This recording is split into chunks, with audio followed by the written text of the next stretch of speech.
Dear student, আশা করি তোমরা সবাই ভালো আছো। অনার্স একাডেমি ইউটিউব চ্যানেল থেকে সবাইকে আন্তরিকভাবে শুভেচ্ছা ও অভিনন্দন জানিয়ে শুরু করছি আমাদের আজকের ক্লাস। আমাদের আজকের ক্লাস পঞ্চম শ্রেণীর বিজ্ঞান।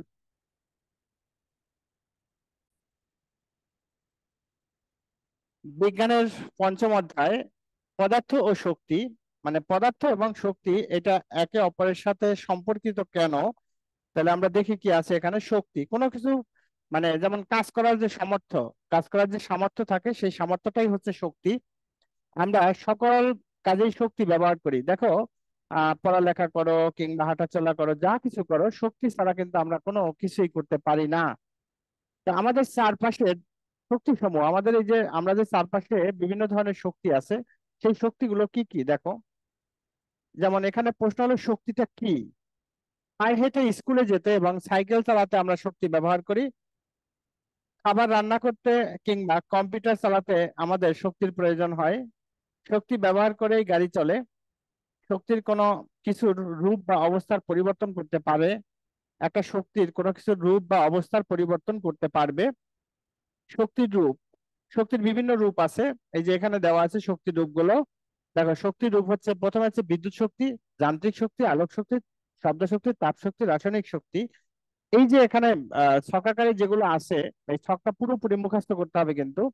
যেমন বিদ্যুৎ শক্তি, বৈদ্যুতিক বাতি, তারপর হচ্ছে এবং পাখা, টেলিভিশন, ওয়াশিং মেশিন ইত্যাদি চালাতে এই শক্তি ব্যবহার হয়।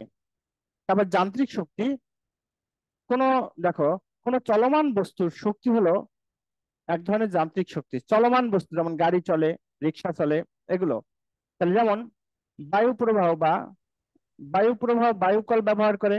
তাহলে বায়ু প্রবাহ একটি যান্ত্রিক শক্তি, কারণ এটি বায়ুকল চালাতে পারে। এছাড়া চলমান গাড়ির শক্তিও যান্ত্রিক শক্তি। চলমান যে গাড়ি, এটারও শক্তিটা হচ্ছে যান্ত্রিক শক্তি।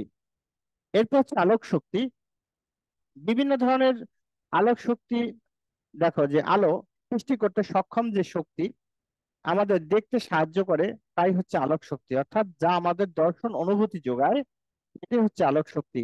এটি স্বচ্ছ বস্তুর ভেতর দিয়ে, যখন একটা স্বচ্ছ, মানে একদম পরিষ্কার, যেমন আয়না বা গ্লাস, স্বচ্ছ বস্তুর ভিতর দিয়ে যেতে পারে।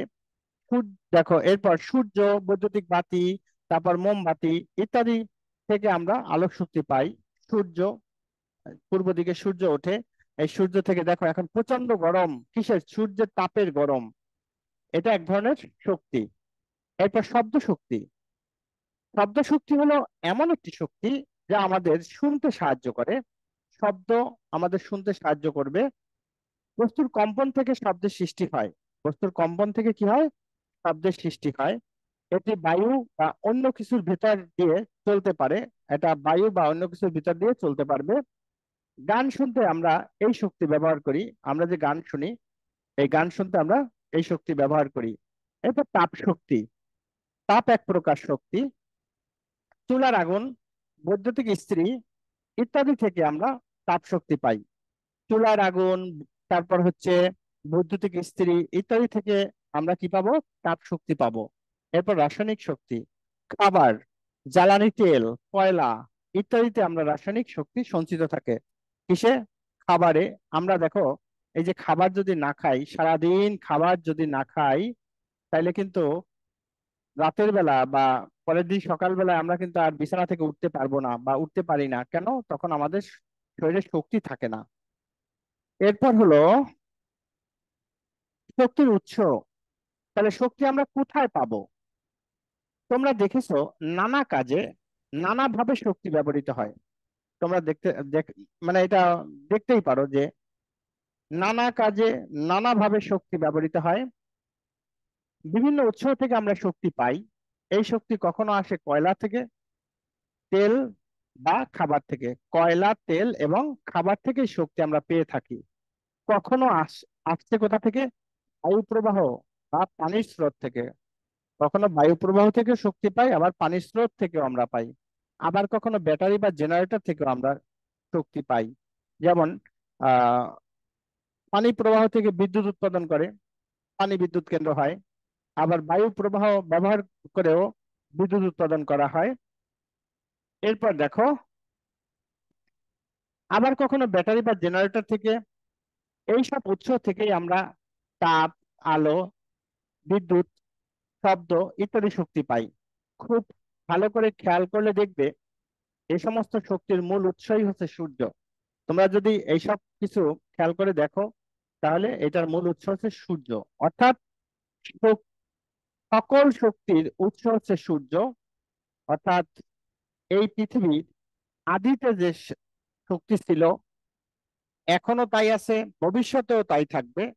শুধুমাত্র শক্তিকে এক রূপ থেকে অন্য রূপে আমরা রূপান্তর করতে পারি। কথাটা কি মনে থাকবে? এই কথাগুলোই, এটাকেই বলা হয় শক্তির সংরক্ষণশীলতার নীতি। অর্থাৎ আবার বলি, শক্তির অর্থাৎ পৃথিবীর সৃষ্টিতে যে শক্তি ছিল, বর্তমানেও তাই আছে, ভবিষ্যতেও তাই থাকবে। শক্তিকে শুধু আমরা কেবল এক রূপ থেকে আরেক রূপে রূপান্তর করতে পারি। এইটাই হচ্ছে শক্তির সংরক্ষণশীলতার নীতি। আচ্ছা, এটুকু লিখবা যদি কখনো পরীক্ষা আসে, শক্তি সংরক্ষণশীলতার নীতি। এরপর আলোচনা। এটা তো তোমরা ওই যেভাবে শক্তি ব্যবহৃত হয়, শক্তির রূপ, শক্তির উৎস, তোমরা এই ছকটা পূরণ করবা। পরবর্তী পেজে যাও, অর্থাৎ 33 নাম্বার পেজে। শক্তি এক রূপ থেকে অন্য রূপে পরিবর্তন হতে পারে। কিছুক্ষণ আগে আমি বলছি, শক্তি রূপের এই পরিবর্তনই হলো শক্তি রূপান্তর। শক্তির এই রূপের পরিবর্তনই হবে শক্তি রূপান্তর। সূর্য থেকে পাওয়া শক্তি সৌর শক্তি নামে পরিচিত।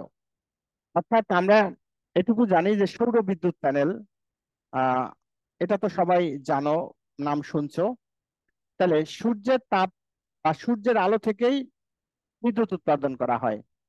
সৌরশক্তিকে আমরা প্রত্যক্ষভাবে আলো তাপ হিসেবে পাই, প্রত্যক্ষ সরাসরি, পরোক্ষ না, প্রত্যক্ষ সরাসরি ভাবে পাচ্ছি। এটি আবার বিভিন্ন শক্তিতে রূপান্তরিত হতে পারে। যখন উদ্ভিদ খাদ্য তৈরি করে, তখন সৌরশক্তি রাসায়নিক শক্তিতে রূপান্তরিত হয়। মনে রাখবা, যখন উদ্ভিদ খাদ্য তৈরিতে এই তাকে সূর্যের ইয়েটা ব্যবহার করা হয়, তখন সৌরশক্তি রাসায়নিক শক্তিতে রূপান্তরিত হয়। প্রাণী যখন খাদ্য হিসাবে ওই উদ্ভিদ গ্রহণ করে, তখন রাসায়নিক শক্তি তাপ এবং যান্ত্রিক শক্তিতে রূপান্তরিত হয়। সৌর প্যানেল সৌর শক্তিতে সৌর শক্তিকে কি করবে? বিদ্যুৎ শক্তিতে রূপান্তরিত করে। যখন আমরা টেলিভিশন চালাই, অর্থাৎ আমরা যখন টেলিভিশন চালাই, তখন কি, তখন এই বিদ্যুৎ শক্তি আলো, আলোক, তাপ এবং শব্দ শক্তিতে রূপান্তরিত হয়। দেখবা কি, যে তাপ কিভাবে হয় স্যার, এটা তো আমরা অনুভব করি না। টেলিভিশনের পিছনে একটু হাত দিবা, দেখবা যে গরম হাওয়া বের হয়। এটাই হচ্ছে তাপ শক্তি। আবার আলো, টিভি চালাইলে অন্ধকারের ভিতরে টিভি চালালে কিন্তু ঘর আলোকিত হয়ে যায়। এটা হচ্ছে আলো। তাপ তো বুঝলে, এবং শব্দ, টিভিতে ভিতরে যারা কথা বলে, ওই যে যে ধারণকৃত অংশ, অর্থাৎ ভিডিওটা, যে কথা বলে সেগুলো কি আমরা শুনি। এই জন্য এটা হচ্ছে শব্দ শক্তি। দেখো এখানে ছবি আছে। আলোক শক্তির প্রথমে দিচ্ছে সূর্য, রূপান্তর বিদ্যুৎ শক্তিতে রূপান্তরিত হয়েছে। এই বিদ্যুৎ দিয়ে আবার কি আমরা টেলিভিশন চালাই, তাই না? টেলিভিশন থেকে আমরা পাই, টেলিভিশন থেকে আমরা কি পাচ্ছি স্যার? টেলিভিশন থেকে আমরা আলো পাচ্ছি, শব্দ পাচ্ছি। আবার এখানে যান্ত্রিক শক্তি আছে, রাসায়নিক শক্তি আছে, যান্ত্রিক শক্তি আছে। দেখো ওই যে বায়ু কল, অর্থাৎ পাখার মতো যেটা, তো এগুলো দিয়ে, এটা হচ্ছে ওইটা দিয়ে কি করে, টারবাইন ঘুরিয়ে বিদ্যুৎ উৎপাদন করে। টারবাইন ঘুরিয়ে বিদ্যুৎ উৎপাদন করে, যেটা কক্সবাজারে আমাদের দেশে 64 মেগাওয়াট বিদ্যুৎ উৎপাদন করতে পারবে। এই কিছুদিন আগেই এইটার কাজ সম্পন্ন হয়েছে। আমাদের চারপাশে শক্তি রূপান্তর, আমরা যে চারপাশে কি কি শক্তি রূপান্তর আছে, আমাদের চারপাশে শক্তির রূপান্তর সমূহ খুঁজে বের করে তালিকা তৈরি করি। খুঁজে বের করে আমরা একটা তালিকা তৈরি করতে পারি। সহপাঠীদের সাথে আলোচনা করে কাজটি সম্পন্ন করি। এগুলো তোমরা সহপাঠীর সাথে কাজটা করে সম্পন্ন করতে পারবা। সিমিন, তোমার মনে হয় নেটের সমস্যা হচ্ছে না বাবা?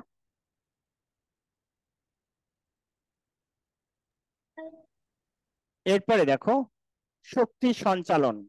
শক্তি কিভাবে একটা থেকে আরেকটা যায়, এটা বলা হয় শক্তি সঞ্চালন। শক্তির এখানে কয়েকটা পদ্ধতিতে শক্তি প্রবাহিত হয়। হ্যাঁ, শক্তির বিভিন্ন উপায়ে এক স্থান থেকে অন্য স্থানে সঞ্চারিত হয়। যেমন একটা হচ্ছে তাপ শক্তি, এটা কিভাবে হবে? পরিবহন, পরিচলন, বিকিরণ, এই তিনটা পদ্ধতিতে শক্তি একটা থেকে আরেকটার মধ্যে যাবে। পরিবহন, পরিচলন, বিকিরণ।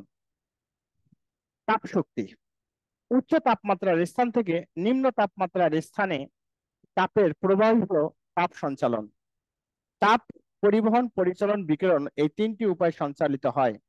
যেমন উচ্চ তাপমাত্রার স্থান থেকে, তোমরা যদি একটু লক্ষ্য করো বোর্ডের দিকে দেখো, আমি এই যে এখানে ধরো আমি এই একটা পাত্র, আর এখানে এই আরেকটা পাত্র, এই পাত্রটার মধ্যে এই পর্যন্ত পানি আছে, এই পর্যন্ত পানি আছে। এখন আমরা যদি একটা নল দ্বারা এটার সাথে সংযুক্ত করি এবং একটা থেকে আরেকটা খুলে দেই মুখটা, তখন কি এই পানি এটার মধ্যে আসবে, এই পানি এটার মধ্যে চলে আসবে। তাহলে কতক্ষণ পর্যন্ত আসবে? যখন দেখবো যে এই যে দুইটা পাত্রের পানির উচ্চতা একই হয়েছে, তখন এইটার পানি আসা যাওয়া বন্ধ হয়ে গেছে। তাহলে কোনটা থেকে কোনটা আইছে? বেশি পানি থেকে, যেটা পানি ছিল না বা কম পানি ছিল সেইটার মধ্যে আসছে। এইটাই হচ্ছে পরিবহন। এভাবে তাপ একটা থেকে আরেকটায় যায়, অর্থাৎ বেশি তাপমাত্রা থেকে কম তাপমাত্রায় স্থানান্তরিত হয়। এইটাই হচ্ছে তাপ সঞ্চালন। তাপ তিনটা পদ্ধতিতে হয়, একটা পরিবহন, পরিচালন আর বিকিরণ। তাহলে দেখি পরিবহনটা কি। কঠিন পদার্থের মধ্যে দিয়ে তাপ পরিবহন পদ্ধতিতে সঞ্চালিত হয়। মনে রাখবা, কোন পদার্থের মধ্যে দিয়ে তাপ সঞ্চালিত হয়? কঠিন পদার্থের মধ্যে দিয়ে পরিবহন পদ্ধতিতে তাপ সঞ্চালন হয়। আমরা যদি গরম পানির পাত্রে একটি ধাতব চামচের অগ্রভাগ ডুবাই, অর্থাৎ মারা যখন রান্না করে, দেখবা কি চামচ দিয়ে ওই হাঁড়ির মধ্যে নাড়া দেয়, এবং ওই চামচের গোড়ায় হয়তো কাঠ থাকে, নইলে প্লাস্টিক থাকে, যেগুলো কম তাপ ধারণ করে। এবং ওই যে কেন ওই কাঠটা দেয়, কারণ ওই যে যে রান্নার যে হাঁড়ি, ওইটার মধ্যে যে পানিটা আছে, ওই পানির তাপমাত্রা আছে। যখন আমরা ওই চামচ দিয়ে নাড়ানি দেওয়া হয়, তখন চামচে তো তাপ ছিল না, তাহলে বেশি তাপ থেকে চামচে তাপটা পরিবহন হয়েছে। এবং হাতের এখানে কেন কাট লাগানো? যাতে করে এই তাপটা হাতে স্পর্শ না করে। এইটি হচ্ছে পরিবহন পদ্ধতি। একটি ধাতব চামচের অগ্রভাগ ডুবাই, তবে খুব দ্রুতই চামচটির আতল গরম হয়ে ওঠে। এর কারণ, গরম পানির তাপ চামচের মধ্যে দিয়ে সঞ্চালিত হয়ে চামচের গরম অংশে থেকে ঠান্ডা অংশে কি করে ছড়িয়ে পড়ে। এরপর হচ্ছে পরিচলন। তরল এবং বায়বীয় পদার্থের মধ্যে দিয়ে তাপ পরিচলন পদ্ধতিতে সঞ্চালিত হয়। তরল এবং বায়বীয় পদার্থের মধ্যে দিয়ে পরিবহন পদ্ধতিতে তাপ সঞ্চালিত হয়। এটা হচ্ছে পরিবহন, মানে কি তরল পদার্থ। যখন আমরা কোনো পানির পাত্রকে চুলায় গরম করি, এই যে দেখো একটা পাত্র দিছে, চুলায় যখন গরম করি, তখন এর নিচের অংশের পানি প্রথমে গরম হয়ে উপরে উঠে আসে। নিচের অংশের পানিটা প্রথমে গরম হয়ে উপরের অংশে আসবে। অর্থাৎ যখন পানি হাঁড়িতে থাকে, খেয়াল করে যদি রান্নাঘরে যে মা যখন রান্না করে তখন পানি গরম দিলে এটা দেখবা, দেখবা কি পানিটা এরকম হচ্ছে, খাচ্ছে, মানে নিচের পানিটা উপরে উঠতেছে, উপরের পানিটা নিচে যাচ্ছে। নিচের পানি উপরে উঠতেছে আর। আসসালামু আলাইকুম স্যার। ওয়ালাইকুম আসসালাম। এত দেরি কেন? রেকর্ডিং থাকবে, একবার দেখে নিয়েন। চতুর্থ অধ্যায়, পঞ্চম অধ্যায় দেখো। Okay sir. তরল এবং বায়বীয় পদার্থের মধ্যে দিয়ে তাপ পরিচালন পদ্ধতিতে সঞ্চালিত হয়। যখন আমরা কোনো পানির পাত্রকে চুলায় গরম করি, পানির পাত্র চুলায় গরম দেই, তখন নিচের অংশের পানি প্রথমে গরম হয়ে উপরে উঠে যায় বা উপরে উঠে আসে। আর পাত্রের উপরের পানি কি করবে? উপরের অংশের পানির তাপমাত্রা কম থাকায় তা নিচে নেমে যায় বা নিচে নেমে আসে, আবার গরম হয়ে উপরের দিকে উঠে আসে। অর্থাৎ যেটা বেশি গরম সেটা উপরে থাকবে, যেটা ওইটার থেকে একটু ঠান্ডা সে আবার নিচে যাবে। এভাবেই কি করে প্রক্রিয়াটা চলতে থাকে। এভাবে তাপ পাত্রের পানির সর্বত্র ছড়িয়ে পড়ে, এইভাবেই পাত্রের পানি তাপ সর্বত্র ছড়িয়ে পড়বে। এরপর হচ্ছে বিকিরণ।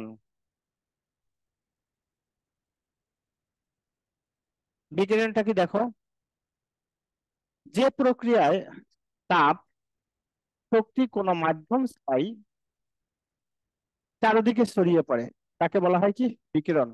দেখো, যে প্রক্রিয়ায় তাপ কোনো মাধ্যম ছাড়া, এত সময় যে দুইটা আলোচনা হয়েছে, এটা কিন্তু মাধ্যম লাগছে। যখন হাড়ির মধ্যে পানি গরম ছিল তার মধ্যে চামচ দিছি, তারপরে ওই চামচে পানি গরম আসছে, ওইটা একটা।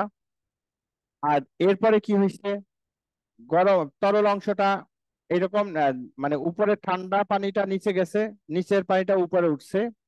এখন হচ্ছে বিকিরণ, এইটায় কোনো মাধ্যম লাগবে না। মাধ্যম যেমন আগে মাধ্যম ছিল কি, পানি ছিল, তারপর চামচ ছিল, তাই না?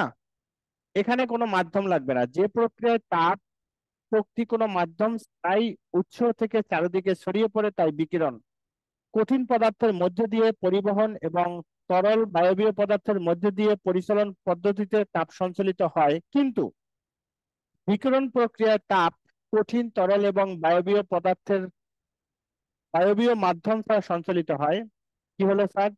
এই বিকিরণ পদ্ধতিতে তাপ কঠিন তরল এবং বায়বীয় এই মাধ্যম ছাড়া সঞ্চালিত হবে। এ কারণে পৃথিবী থেকে সূর্য লক্ষ লক্ষ কিলোমিটার দূরে হলেও আমরা সূর্যের তাপ পাই। সূর্য থেকে তাপটা যখন পৃথিবীতে আসে, সূর্য কিন্তু পৃথিবী থেকে লক্ষ লক্ষ কিলোমিটার দূরে, এই দূর থেকে সূর্যের তাপ আমরা এখানে পাই। আগুন কিংবা বৈদ্যুতিক বাতি থেকে এই প্রক্রিয়ায় তাপ পাওয়া যায়। আগুন, এক জায়গায় আগুন জ্বালাইলে সেখানে তাপ অন্যত্র ছড়িয়ে পড়ে, ঠিক আছে?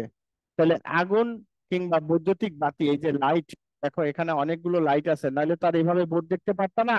ওই লাইটে কিন্তু একটা তাপ হয়, আমাকে কিন্তু প্রচুর ঘামাচ্ছে ফ্যান চলে তারপরেও, কারণ এখানে যে একটা তাপমাত্রা তৈরি হয়েছে। এইটাই হচ্ছে বিকিরণ পদ্ধতি, হ্যাঁ। এরপর আলোর সঞ্চালন, আলো কিভাবে সঞ্চালিত হয় বা এক জায়গা থেকে আরেক জায়গায় যায়। আলো শক্তির এমন একটি রূপ যা আমাদের দেখতে সাহায্য করে। আলো বিকিরণ পদ্ধতিতে সঞ্চালিত হয়। আলো কিভাবে বিকিরণ পদ্ধতিতে সঞ্চালিত হবে? কঠিন তরল এবং বায়বীয় পদার্থের মাধ্যম ছাড়াই আলো সঞ্চালিত হতে পারে। কঠিন তরল এবং বায়বীয় পদার্থের মাধ্যম ছাড়াই সঞ্চালিত হতে পারে। আলোর সঞ্চালনের জন্য কোনো মাধ্যমের প্রয়োজন হয় না। চাঁদ, তারা এবং সূর্য থেকে আলো বিকিরণ প্রক্রিয়ায় পৃথিবীতে আসে। চাঁদ থেকে যে আলোটা আসে, এই বিকিরণ প্রক্রিয়া আসে। তারা থেকে বিকিরণ প্রক্রিয়ায় আসে পৃথিবীতে। সূর্য থেকে যে তাপ বা আলো পাই আমরা, এটা বিকিরণ প্রক্রিয়ায় আসে। এখন এই যে আলো, আহ আলো যখন আমরা ক্লাস 6 উঠবো, ক্লাস 6 এর বইয়ে আলোর একটা চ্যাপ্টারে বলা আছে, আলোর দুইটা পদ্ধতি আছে, একটা হচ্ছে প্রতিসরণ, একটা হচ্ছে প্রতিফলন। দেখো, একটা প্রতিসরণ একটা প্রতিফলন। প্রতিফলনটা কিভাবে হয়? আলো, বাসায় তো অবশ্যই গ্লাস বা আয়না আছে, ওই আয়নাটার একদিকে যখন আলো পড়ে, দেখবা কি ওই আলোটা অন্য দিক দিয়ে বেরিয়ে যায়। যে এইভাবে, ধরো এইটা একটা গ্লাস, এর উপরে আলো পড়লো, এভাবে এখানে আলো পড়ে এখানে বেরিয়ে গেছে, এই পথে আসছে, এই পথে বেরিয়ে গেছে, হ্যাঁ। এরকম হয়, হয় না? দেখবা যে যদি তোমার জানলা দিয়ে সূর্যের আলো আসে পূর্ব আকাশ থেকে, তখন তুমি একটা আয়না ধরবা, পাশে যদি কোনো গাছ কিংবা বাসা থাকে, তাদের বাসায় ওই আলোটা ফলানো যাবে। হুম, এইভাবে আর কি। এরপর চলো কোথায় এবং কিভাবে তাপ সঞ্চালন হয় তা খুঁজে বের করি। এখন এই খুঁজে বের করা আছে। এরপরে যাও 37 নম্বর পেজে, শক্তির যথাযথ ব্যবহার এবং সংরক্ষণ। এখন এই যে অফুরন্ত শক্তি আমাদের আছে, এটা কিন্তু আমাদের সঠিকভাবে ব্যবহার করতে হবে এবং সংরক্ষণও করতে হবে। কারণ শক্তি, যেমন ধরো, শক্তির সংরক্ষণ কেন জরুরি? আমরা প্রতিদিন নানা কাজে শক্তি ব্যবহার করি। আমরা প্রতিদিন নানা কাজে শক্তি ব্যবহার করি। তেল, কয়লা এবং প্রাকৃতিক গ্যাসের মতো অনবায়নযোগ্য শক্তির উৎসের উপর আমরা বেশি নির্ভর করি। দেখো, তেল কিংবা কয়লা এটা খনিজ সম্পদ, একটা গ্যাসের খনি বাংলাদেশে কিনা পাওয়া গেছে, সেখানে কূপ তৈরি করছে। সেটা থেকে বলে না যে অমুক কূপ থেকে আগামী 5 বছর গ্যাস উত্তোলন করা যাবে, এরপরে আর যাবে না, কারণ তখন শেষ হয়ে যাবে। বুঝতে পারছো?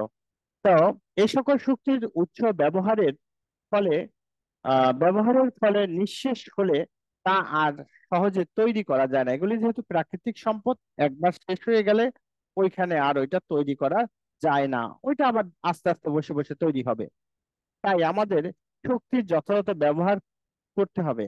আমাদের এই শক্তির যথাযথ ব্যবহার করতে হবে। শক্তির অপচয় পরিবেশের জন্য ক্ষতিকর। এই শক্তির অপচয় যদি আমরা করি, এটা পরিবেশের জন্য খুবই ক্ষতিকর হবে। শক্তির যথাযথ ব্যবহার করে আমরা শক্তির অপচয় রোধ করতে পারি। যথাযথ ব্যবহার করব, যেমন ধরো তুমি যে রুমটায় বসে পড়ালেখা করতেছো, সেখানে তোমার পড়ালেখা শেষ, লাইট ফ্যান চালাইয়া তুমি চলে গেছো আরেক রুমে, তাহলে কি এটা অপচয় হচ্ছে? কারণ ওখানে কোনো লোক নাই, আলো জ্বলতেছে, লাইট লাইট জ্বলতেছে, অর্থাৎ ফ্যান চলতেছে। তখন তুমি যদি বন্ধ করে যাও, তাহলে কি হবে? একাধারে তোমার বিদ্যুৎ বিল কম উঠবে, আবার ওই বিদ্যুতের অপচয়টাও বন্ধ হবে। শক্তির যথাযথ ব্যবহার করে আমরা শক্তির অপচয় রোধ করতে পারি এবং পরিবেশ দূষণ কমাতে পারি। কিভাবে শক্তি সংরক্ষণ করব? এখানে কয়েকটা উপায় বলা আছে, এই শক্তি সংরক্ষণটা আমরা কিভাবে করতে পারি। শক্তি সংরক্ষণের কিছু উপায় নিচে দেওয়া হলো। ব্যবহারের পর বৈদ্যুতিক বাতি এবং যন্ত্রপাতি সহ বন্ধ রাখা, সকল যন্ত্রপাতি বন্ধ রাখবো ব্যবহার করে। একটু আগে আমি যেটা বললাম, প্রয়োজনের অতিরিক্ত সময় ধরে ফ্রিজের দরজা খোলা রাখবো না। অর্থাৎ ফ্রিজ আছে প্রত্যেকের ঘরে, ফ্রিজের দরজা কিন্তু সবসময় খুলে রাখে না। কারণ একটা খাবার বের করতে হবে, খাবারটা বের করে আবার ফ্রিজের দরজাটা বন্ধ করে দেয় সবাই। বাড়িতে দেখো, ছায়ার ব্যবস্থা করার জন্য গাছ লাগাইতে হবে। বাড়িতে ছায়া, যাতে করে শীতল থাকে, গাছ লাগানো থাকলে বাড়িতে ছায়া পড়বে। গাছ লাগানো, বাতি না জ্বালিয়ে পর্দা সরিয়ে দিনের আলো ব্যবহার করা। এখন দিনের বেলা তুমি সব দরজা জানালা বন্ধ করে রাখছো, তার মানে কি তোমার বাসার মধ্যে লাইট জ্বালাইতে হবে। এখন যদি তুমি সব দরজা জানালা খুলে রাখো, তখন কি হবে? বাইরের আলো ভিতরে প্রবেশ করবে, তখন তোমার ওই লাইট জ্বালানো লাগবে না। এভাবেও বিদ্যুতের আমরা অপচয়টা বন্ধ করতে পারি। গাড়ির বদলে যথাসম্ভব পায়ে হেঁটে বা সাইকেল ব্যবহার করতে পারি। আমরা কি করি? গাড়ি, এখান থেকে স্কুলে যাব, গাড়িতে নিজেদের গাড়ি নিয়ে যাই। দেখো যে প্রত্যেকের এরকম গাড়ি ব্যবহার করে।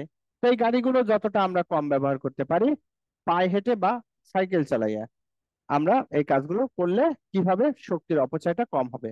আমরা কিভাবে শক্তি সংরক্ষণ করতে পারি, ডান পাশের একটা ইয়ে আছে, এটা একটু দেখে নিবা। এরপর পদার্থের গঠন। দেখো, পদার্থ, বিভিন্ন ধরনের পদার্থ আছে, হ্যাঁ।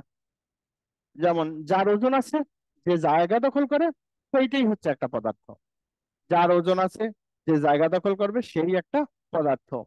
আমাদের চারপাশের সবকিছুই পদার্থ।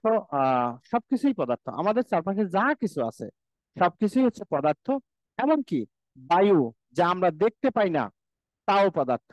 বায়ু, বাতাসটা কখনো আমরা দেখতে পাই না, কিন্তু তাও একটা পদার্থ, তাও একটা পদার্থ।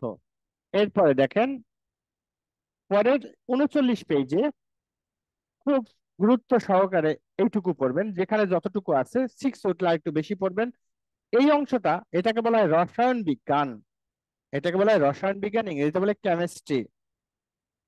খালি চোখে দেখা যায় না এমন সূক্ষ্ম কণা দিয়ে পদার্থ গঠিত। খালি চোখে দেখা যাবে না এমন সূক্ষ্ম কণা দ্বারা পদার্থ গঠিত। পদার্থের এই সূক্ষ্ম কণাই হলো পরমাণু। যেমন পদার্থের এই সূক্ষ্ম কণাই হলো পরমাণু। যেমন দেখো,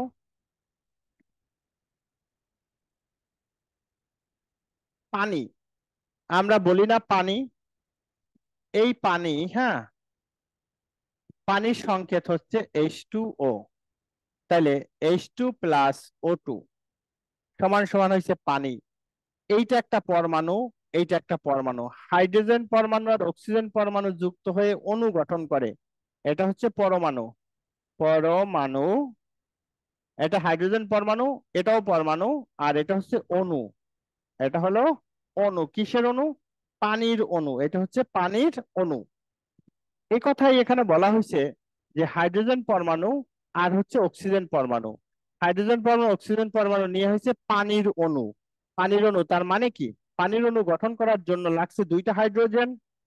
পানির অণু গঠন করার জন্য লাগছে কি স্যার? দুইটা। পানির অণু গঠন করার জন্য লাগছে দুইটা, এখানে দুইটা হাইড্রোজেন একটা অক্সিজেন। দুইটা হাইড্রোজেন একটা অক্সিজেন। অক্সিজেন হচ্ছে ও, অক্সিজেনকে ও দ্বারা প্রকাশ করে, হাইড্রোজেনকে এইচ দ্বারা প্রকাশ করে। কথাটা কি ক্লিয়ার স্যার? Yes, sir.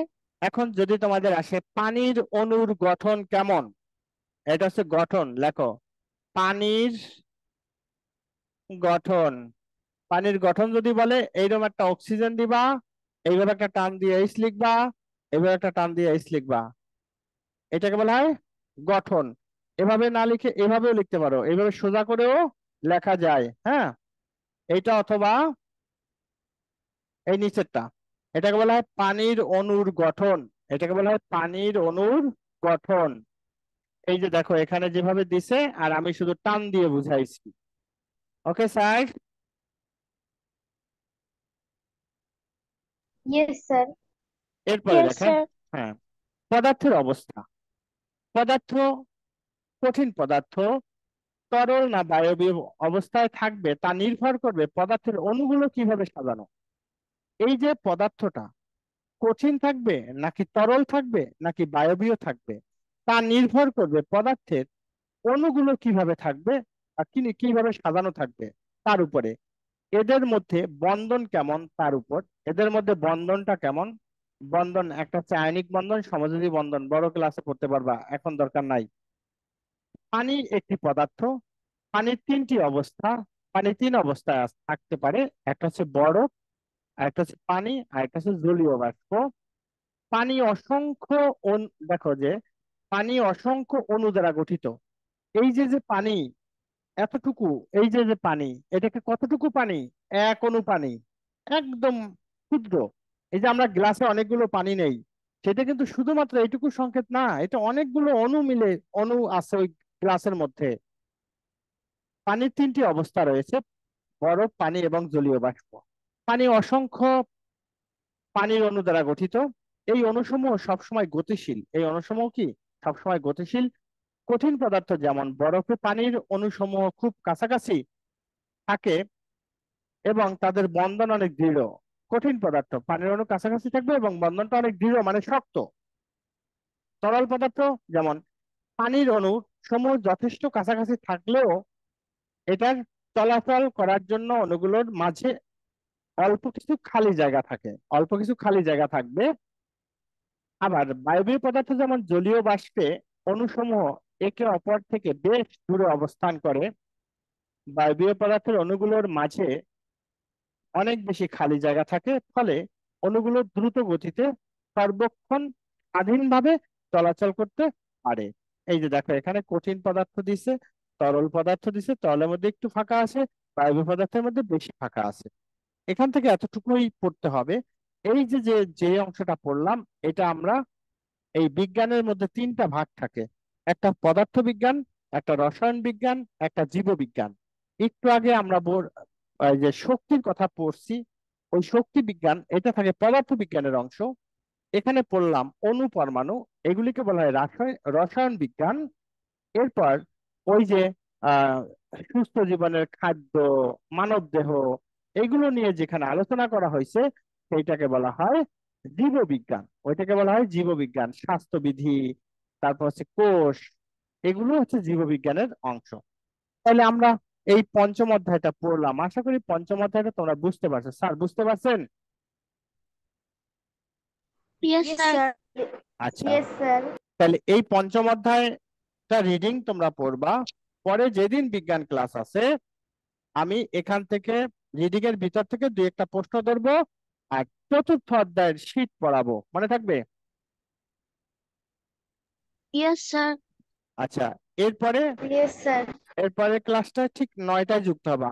আমি একটু তোমার সময় নিব।